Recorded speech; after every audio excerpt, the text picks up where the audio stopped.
ہجرت کس کو کہتے ہیں؟ ہجرت کے اصل معنی لغوی معنی تو ہے کہ چھوڑ دینا، کسی چیز کو چھوڑ دینا، لیکن ہجرت شریعت اسلام میں اس کو کہتے ہیں کہ اگر کسی جگہ پہ کوئی مسلمان اپنی عبادت کو آزادی کے ساتھ انجام نہیں دے پا رہا ہے تو وہ اس جگہ کو چھوڑ کر ایسی جگہ ہجرت کرے جہاں پہ وہ آزادی کے ساتھ عبادت کر سکے۔ اب یہ اس کو ہجرت کہتے ہیں، اس کی قسمیں بھی ہیں کہ کب ہجرت کرنا لازم ہے، کب ہجرت کرنا مستحب ہے۔ تو دیکھیں، دار الامن کی طرف، دار الخوف سے دار الامن کی طرف، یعنی ایسی جگہ سے ہجرت کرنا جہاں پہ مسلمان جب عبادت کرتے ہیں تو خوف و ہراس ان پر طاری رہتا ہے، ظلم و ستم ڈھایا جاتا ہے، خوف ان پر، دہشت ان پر غالب رہتی ہے۔ ایسی جگہ سے ہجرت کرنا ضروری ہے۔ کہاں؟ دار الامن یا دار الاسلام۔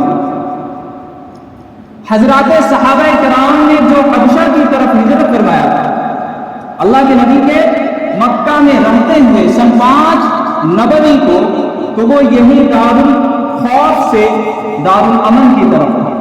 چونکہ دار الامن وہ حبشہ جو تھا وہ دار الاسلام نہیں تھا، لیکن وہاں پہ صحابہ کرام نے تو ان کو آزادی کے ساتھ نماز روزہ کرنے کی آزادی دی۔ یہ وہ ہجرت ہے۔ دوسری ہجرت ہے کہ دار الکفر سے دار الاسلام کی طرف۔ جب فتح مکہ ہوا اور جب اللہ کے نبی صلی اللہ علیہ وسلم مدینہ میں مستحکم اور مضبوط ہو گئے اور وہاں اسلام کا غلبہ ہوا، اور جو مسلمان پھر دوسری جگہ سے دار الاسلام کی طرف یعنی مدینہ کی طرف ہجرت کیے تو وہ یہ دار الکفر سے دار الاسلام کی طرف ہجرت ہے۔ اگر کسی جگہ پہ مسلمانوں کو آزادی کے ساتھ عبادت نہ کرنے دیا جائے تو پھر ان پر ضروری ہے، لازم ہے کہ وہ ایسی جگہ ہجرت کرنا ہے۔ اور جو مسلمانوں نے کیا تھا دار الاسلام کی طرف، مدینہ کی طرف، ان کا یہی ہجرت ہے۔ ایک تیسری قسم جو کہا جاتا ہے کہ کسی جگہ پہ اگر غیر مسلموں کا اقتدار ہو، غیر مسلموں کے ہاتھوں میں پاور ہو، مسلمانوں کا اقتدار نہ ہو، ان کو عملی طور پر عبادت نہ کرنے دیا جائے، تو پھر عملی طور پر کا مطلب ہے کہ اگرچہ قانوناً ان کو آزادی ہے، قانون میں یہ بات طے ہے کہ مسلمان نماز بھی پڑھیں گے، مسلمان اپنی آزادی کے ساتھ روزہ بھی رکھیں گے، لیکن مسلمانوں کو رکاوٹ یہ لوگ بن جاتے ہیں، مسلمانوں کی رکاوٹ۔ اگر کہیں مسجد بنا رہے ہیں اس میں رکاوٹ، کہیں مدرسہ بنا رہے ہیں اس میں رکاوٹ۔ اگر عملی طور پر اگر اس طریقے سے رکاوٹیں آ رہی ہوں تو پھر فقہا نے لکھا ہے کہ ایسی جگہ سے ہجرت کرنا دار الاسلام کی طرف ان کے لیے مستحب ہے، ضروری تو نہیں ہے۔ عمل تو ہو رہا ہے نا عبادت پہ، اسی لیے انہوں نے کہا کہ جب عمل ہو رہا ہے لیکن عمل میں رکاوٹیں پیدا ہو رہی ہیں تو مستحب ہے کہ آپ کر لیا جائے، لیکن اگر ہجرت نہیں کر رہا ہے اور ان تکلیفوں کو برداشت کر کے وہ وہیں رہ رہا ہے تو پھر وہ اجر و ثواب کا مستحق ہے۔ یہ ہے وہ ہجرت۔ یہ ہجرت کی کچھ قسمیں تھی جو میں نے آپ کے سامنے عرض کی، اور میں نے اس کا حکم بھی بتایا کہ ہجرت کب کرنا ضروری ہے۔ ہجرت دوسری بات یہ ہے کہ سب سے پہلی ہجرت جو اسلام میں ہوئی وہ مسلمانوں کی ہجرت ہوئی ہے سن 5 نبوی کو، یعنی اللہ کے نبی صلی اللہ علیہ وسلم کو جب نبوت ملی 40 سال، تو 45ویں سال میں کچھ صحابہ کرام مکہ سے حبشہ کی طرف ہجرت کی۔ یہ پہلی ہجرت ہے۔ ان میں کچھ صحابہ کرام تھے، چونکہ مسلمانوں پر اتنا ظلم و ستم ڈھایا گیا، مسلمانوں کو اتنا پریشان کیا گیا کہ مسلمان مکہ چھوڑنے پر مجبور ہو گئے۔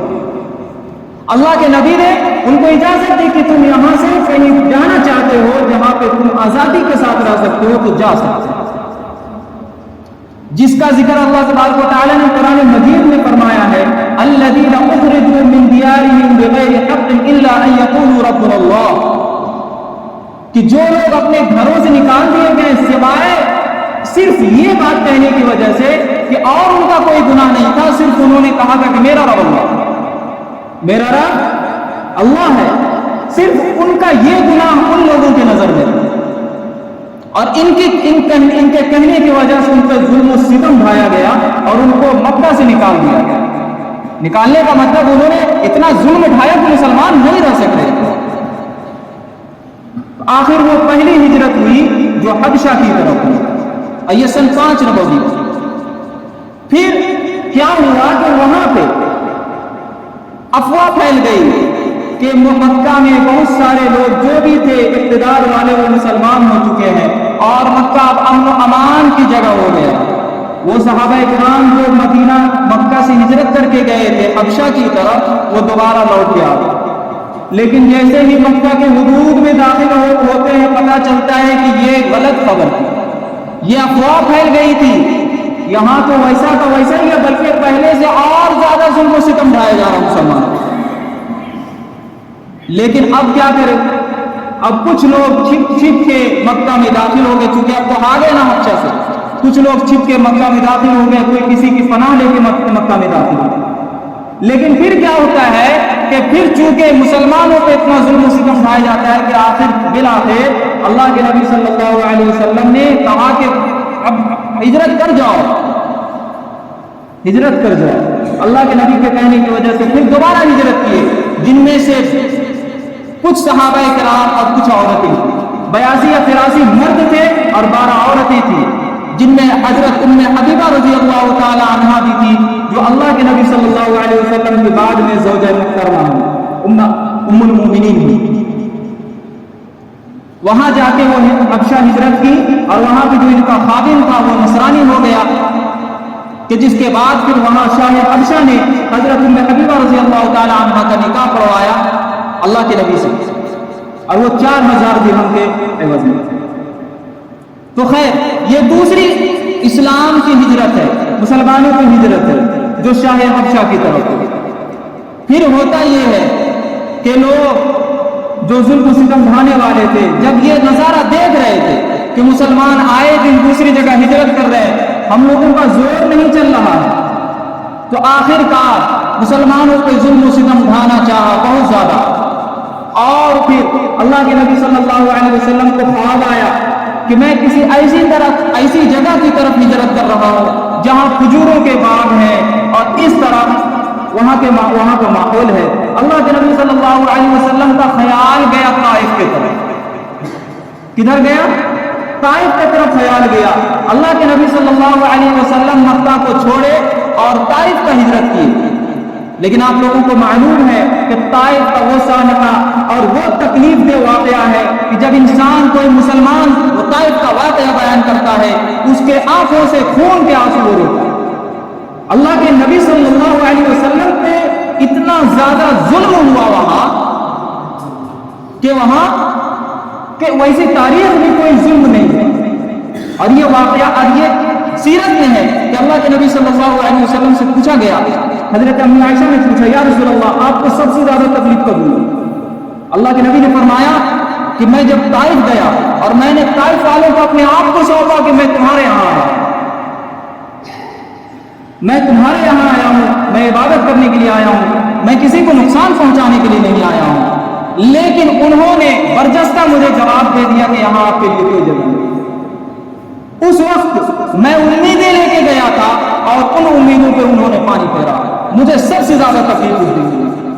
اور اتنا ہی نہیں، جب میں واپس آ رہا تھا لڑکوں کو لگا دیا، لڑکوں نے پتھر مار مار کے اللہ کے نبی کو لہو لہان کر دیا، اتنا لہو لہان ہو گئے کہ اللہ کے نبی جو جوتے پہنے ہوئے تھے اللہ کے نبی کے سر سے مارا جا رہا پتھر، بدن پہ مارا جا رہا پتھر، ہاتھوں پاؤں اتنا لہو لہان ہو گئے کہ اللہ کے نبی کا پورا بدن خون خون ہو گیا اور وہ خون نیچے آتے آتے جوتوں میں جمع ہو گیا۔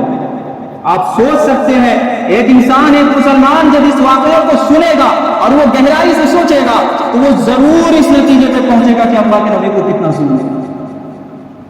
آج تھوڑا سا خون نکل جائے انسان کی تکلیف کا عالم کیا ہوتا ہے، اللہ کے نبی کا پورا بدن خون ہو چکا تھا، اور وہ اس خون کی وجہ سے پورا جوتا لہو لہان، پورا جوتا خون سے بھر گیا تھا۔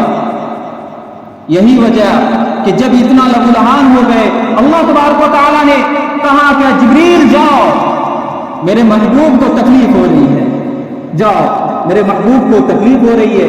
ایسا کیسے ہو سکتا ہے؟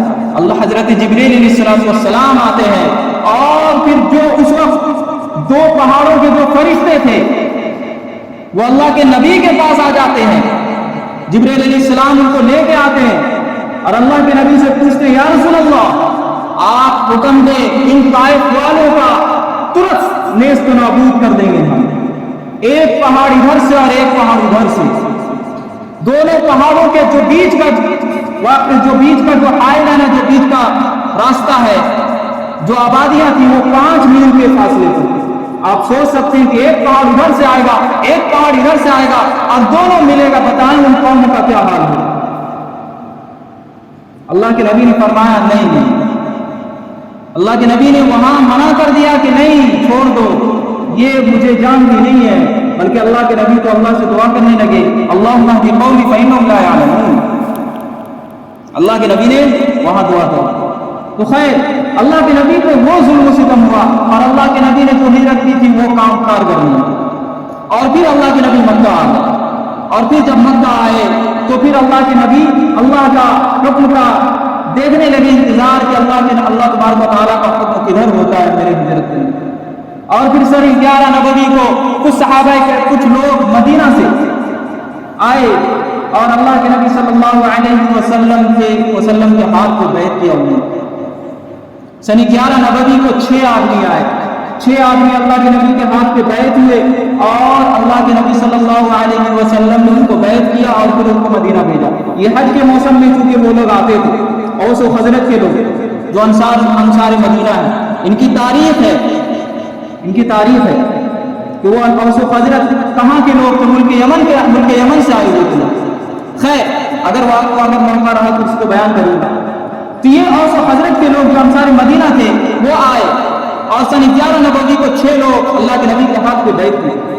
وہ لوگ 6 لوگ پھر گئے اور پھر مدینہ میں دعوت و تبلیغ کا کام کیا، اور پھر سن 12 نبوی کو 12 لوگ آئے اور پھر اللہ کے نبی کے ہاتھ پہ بیعت کیے، اور اللہ کے نبی نے ان کو بیعت کیا۔ اور پھر وہ جب مدینہ گئے تو پھر مدینہ سے جو لوگ آئے تیسرے سال میں، وہ تیسرے سال میں 70 سے 75 لوگ، اور پھر اللہ کے نبی نے ان کو بیعت کیا، اور ان میں بھی مصعب بن عمیر اور پھر یہ جو لوگ تھے ان کو بھیجا تعلیم قرآن کے لیے، دعوت و تبلیغ کے لیے، اور 12 نقیب بنا دیے، 12 سردار بنا دیے کہ تمہاری ذمہ داری ہے قوم کو وہاں سدھارنا۔ اور پھر اللہ کے نبی کو بھی جب انصار مدینہ کہا کہ یا رسول اللہ آپ کی قوم نے آپ کی عزت نہیں کی، آپ کی قوم نے آپ کی قدردانی نہیں کی، آپ میرے یہاں آ جائیں، ہم آپ کی خبرداری رکھیں گے، ہم آپ کا صحیح سے خیال رکھیں گے۔ اللہ کے نبی نے کہا ٹھیک ہے۔ اللہ کے نبی کا یہ کہنا تھا، اللہ تبارک و تعالیٰ کی طرف سے بھی فیصلہ آتا ہے، اور وہ کب آتا ہے؟ جب لوگوں نے دیکھا، کفار مکہ نے دیکھا کہ مسلمان ہجرت کر کر کے اب کہاں جا رہے ہیں؟ مدینہ کی طرف جا رہے ہیں۔ اور کچھ دن میں کیا ہوگا؟ جب یہ مدینہ کی طرف لوگ جا رہے ہیں تو اللہ کے نبی بھی چلے جائیں گے، اور اللہ کے نبی اگر مدینہ چلے گئے تو وہاں جا کے پھر اسلامی حکومت قائم کریں گے، اور پھر ہم پر جو حملہ کریں گے اس کی خیر نہیں ہوگی۔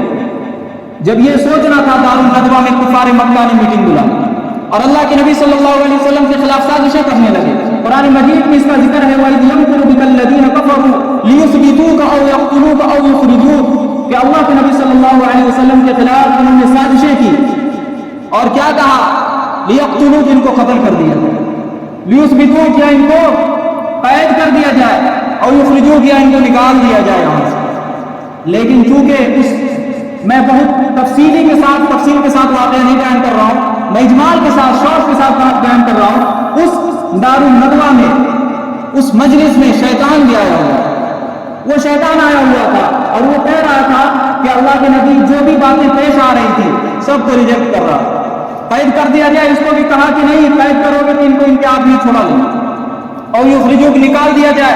شیطان کہتا ہے کہ اگر نکال دو گے تو پھر آئیں گے تو ان کے دھاوا بولیں گے، اور یقتلوا، قتل کر دیا جائے۔ اب یہ قتل کر دیا جائے پر ابو جہل نے بولا تھا، ابو جہل نے کیا کہا تھا کہ ابو جہل نے کہا تھا کہ ایک ایک نقیب ایک ایک سردار کے لوگ جمع ہو جائیں اور اللہ کے نبی کو قتل کر دیا جائے. جب یہ بات پیش آئی اللہ کے نبی صلی اللہ علیہ وسلم کے خلاف قتل کی سازش بن گئی. اللہ کے نبی صلی اللہ علیہ وسلم کی قتل کی سازش ادھر ہوئی. اللہ تبارک و تعالیٰ نے وحی نازل کر دی. اللہ تبارک و تعالیٰ کو وحی نازل کرنا تھا. اللہ کے نبی صلی اللہ علیہ وسلم حضرت ابو بکر کو لے کر رات میں نکل گئے اور رات میں جب نکلے 3 دن غار ثور میں رہے. 3 دن غار ثور میں رہنے کے بعد سوموار کو اللہ کے نبی وہاں 1 ربیع الاول کو نکلے اور سن 8 ربیع الاول کو مدینہ منورہ پہنچے اور اس دوران قبا بھی پہنچے تھے. قبا سن 8 ربیع الاول کو پہنچے. وہاں پہنچنے کے بعد اللہ کے نبی صلی اللہ علیہ وسلم نے 14 دن کا قیام فرمایا اور 14 دن کے قیام فرمانے کے بعد جمعہ کو اللہ کے نبی صلی اللہ علیہ وسلم مسجد قبا سے نکلے اور پھر محلہ سالم میں اللہ کے نبی صلی اللہ علیہ وسلم نے جمعہ کی نماز پڑھائی. یہ اللہ کے نبی کی پہلی نماز جمعہ تھی جو اللہ کے نبی نے محلہ سالم میں پڑھائی. اور پھر وہاں سے اللہ کے نبی صلی اللہ علیہ وسلم مدینہ گئے اور مدینہ میں لوگوں نے اللہ کے نبی کی راہ دیکھی اور وہاں پہ راہ دیکھنے کے بعد اللہ کے نبی جس اونٹنی پر سوار تھے اللہ کے نبی نے اس کا لگام چھوڑا اور اللہ کے نبی چلتے گئے. لوگ چاہ رہے تھے کہ اللہ کے نبی ہمارے گھر میں اترے, لیکن اللہ کے نبی نے کہا کہ اللہ کی طرف سے جس کا حکم ہوگا اللہ کی طرف سے میں وہیں رکوں گا. یہ اونٹنی اللہ کی طرف سے معمور ہے, یہاں رکے گی وہیں میں ٹھہر جاؤں گا. اللہ کے نبی صلی اللہ علیہ وسلم کی یہ اونٹنی سب سے پہلے حضرت ابو ایوب انصاری رضی اللہ تعالیٰ عنہ کے گھر کے سامنے بیٹھ گئی. وہاں سے اٹھتی ہے پھر مسجد جہاں بنی مسجد نبوی وہاں دوبارہ بیٹھی, پھر وہاں سے اٹھ کے پھر حضرت ابو ایوب انصاری رضی اللہ تعالیٰ عنہ کے گھر پر بیٹھ گئی. اللہ کے نبی وہاں اترے اور اللہ کے نبی صلی اللہ علیہ وسلم نے وہی حضرت ابو ایوب انصاری رضی اللہ تعالیٰ عنہ کے گھر پر. تو یہ ہجرت کا کچھ واقعہ ہے اور اللہ کے نبی صلی اللہ علیہ وسلم اور جو صحابہ کرام نے ہجرت کی تھی وہ صرف اس وجہ سے کی تھی کہ ان کا ایمان سلامت ہے, ان کا دین سلامت رہے, ان کا ایمان سلامت رہے, وہ اپنے آقا کو اپنے مولا کو نہ بھولے. اگر دنیا کوئی چیز نہیں ہے, اگر ہے تو آخرت ہے. آخرت کے لیے ملک بھی چھوڑنا پڑے, صحابہ کرام نے ملک کو چھوڑا. ایمان کے لیے مکہ میں جو گھر آباد تھے ان گھروں کو چھوڑنا پڑے, ان گھروں کو چھوڑ دیا اور صحابہ کرام نے فکر نہیں کیا اور فکر کیا تو صرف اس کی کہ ہمارا ایمان کیسے بچے. تو ان واقعات سے